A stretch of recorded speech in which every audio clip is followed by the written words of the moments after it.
chapter 2 of Hero's Guide to Deadly Dragons. I've got a bit of a friend here. Look, this is Pigeon. This is our dog, Pigeon, who is listening as well. Okay, chapter 2, spinach with your driftwood.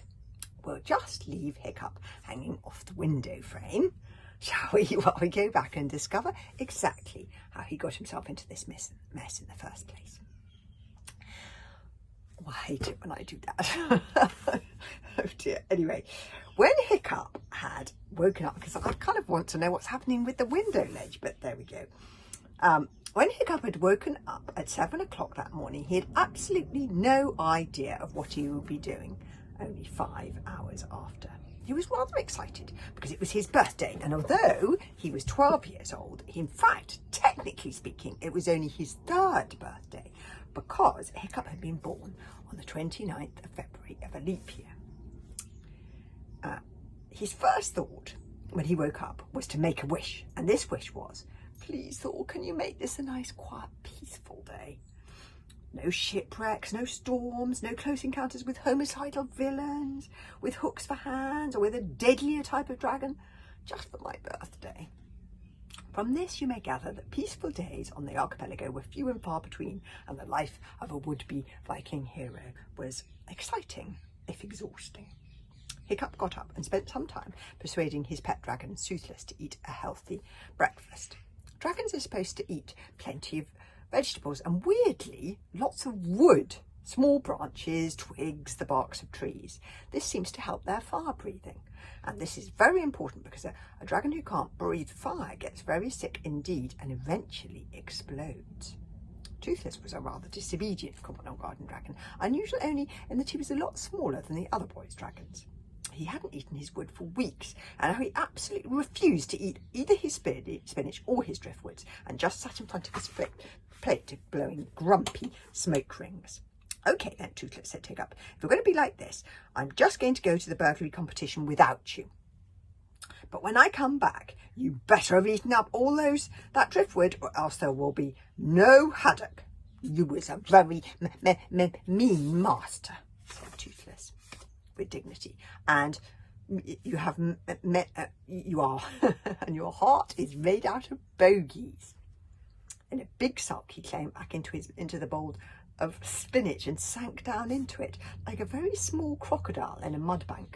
Only his nose and tail were showing, so it looked like the bowl of spinach was blowing smoke rings. Toothless swished his tail and spinach sprayed everywhere. Hiccup went off to the pickpocketing finals of the burglary competition. A nearby tribe called the bog burglars, we know the bog burglars, was visiting the hooligans, and the burglary competition had been carrying on for the previous 3 days. The bog burglars were frighteningly good in the burglary department, as their name suggests. They had already won the sheep raiding competition on the first day, and the narrowboat nicking competition on the second day, and this was the final day of the competition, the pickpocketing challenge, and the hooligans needed to win this to salvage some pride.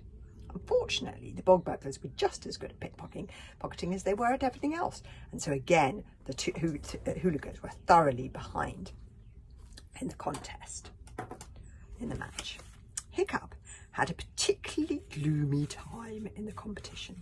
Not only did he completely fail in the burglary department, poor old Hiccup, but his unpleasant cousin Snotlout had made some very sneering remarks about his birthday in front of everybody else. So the ickle baby Hiccup is 3 years old today, is he? Just to trust a weirdo like you, Hiccup, to be born on the weirdest day of the year, and bad luck for us, like that a failure like you was ever born at all. If it wasn't for you, I would be the next chief of the hooligan tribe, and a very brilliant and violent chief I would be too. Burglary shirt, dog's breath, and Snotlout sky kick. Dog's breath Durbring, a brute of a boy with a ring through his nose and very limited communication skills, had removed Hiccup's shirt and smooshed him into the mud. Everybody else may be celebrating your birthday at the birthday banquet this evening. It's not like her snarled, but I am wearing black because I am mourning the fact that you were ever born at all. have a miserable third birthday, Hiccup the useless. It was all very depressing. A disappointed, dishevelled and mud-splattered Hiccup got back again 3 hours later with his friends Fishlegs and Kamikaze.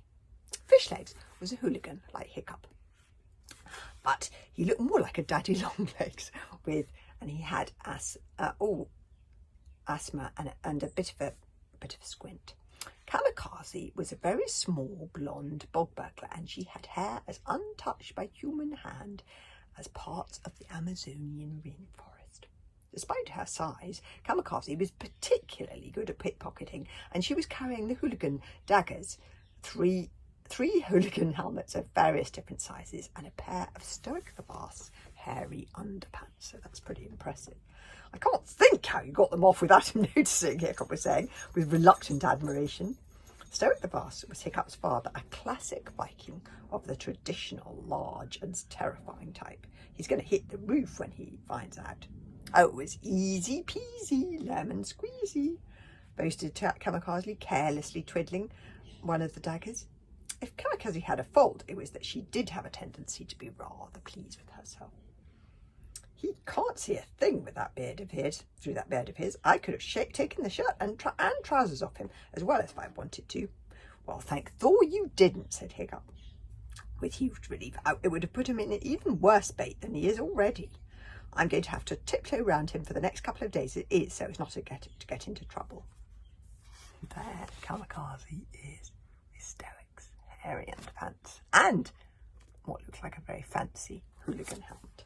When the three of them walked into the room, Hiccup gasped in horror. The room was covered in spinach. The driftwood was sitting on the plate untouched, and Toothless was sitting in the middle of the room looking rather guilty, as so he should. He had eaten 3/4 of Chief Stoic the Vast's new throne, the big one with all the curved, knobbly pictures of Woden on it. And he's sort of set a bit of it on fire. Look, he does look a bit guilty there, doesn't he? Not really guilty enough. And oh my goodness, Hiccup is going, oh my goodness. So I have to have chapter 3 tomorrow. And chapter 3 is called Stoic Fails to See This Funny Side. I'm not surprised. I wouldn't like it if somebody ate my throat. See you tomorrow.